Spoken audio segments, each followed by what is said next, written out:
Doctor Shafiqur Rahman, নাম শুনেছেন? তিনি কে?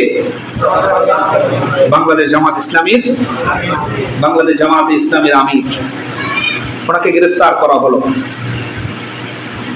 যখন এই যে এখন যে মুক্ত আছেন, এর আগে যে গ্রেফতার করা হলো, তিনি বলছেন, আমি টের পেলাম 10টার সময় যে আমাকে ভিতরে ঢোকানো হবে।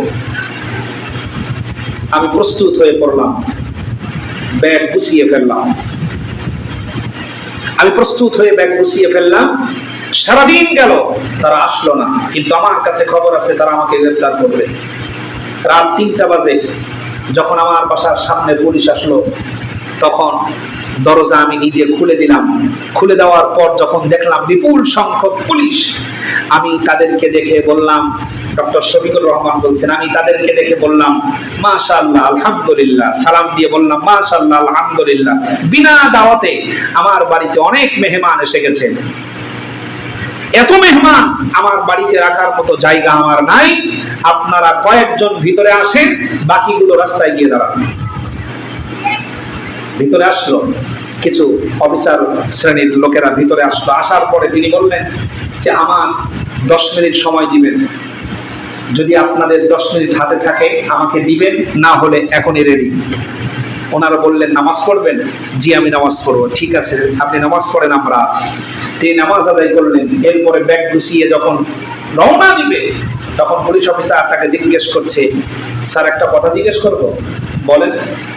আপনি যে বললেন যে আমি প্রস্তুত আছি, আপনি টের পেলেন কেমন?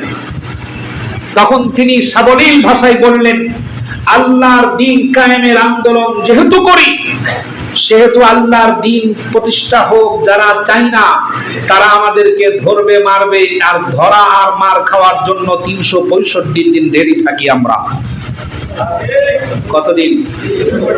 365 দিন রেডি থাকি। লক্ষ্য করুন, মুহাম্মদ সাল্লাল্লাহু আলাইহি ওয়াসাল্লাম যদি ভাবতেন শুধুমাত্র ইবাদতের মধ্যে নিজে শামিল থেকে জান্নাত কামাই করব, পৃথিবীর কেউ রাসূলের শত্রু হতো না। আল্লাহর নবীর শত্রু কেউ হতো? একজন নবীর শত্রু হতো না। কারণ বড় বড় লিডার কাফের যারা, তারাই তাকে ফতোয়া দিয়েছে বিশ্বাসী আল আমিন মুস্তাফা, এর চাইতে ভালো বন্ধু আর কেউ হতে পারে না। রাসূল শত্রু হয়ে গেছেন, তখন শিরকের গোড়া উপড়ে ফেলতে চেয়েছেন যখন।